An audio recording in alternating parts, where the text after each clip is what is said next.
আমাদের মুরব্বীরা পিছনে বক্তৃতা দিচ্ছে, তারা যেভাবে ডিরেকশন দেবে আমাদেরকে, আমরা যেভাবে চলে আমরা বয়কট করবো।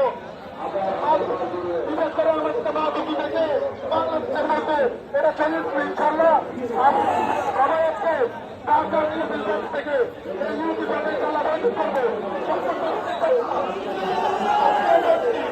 আজকে যদি আমাদের সরকার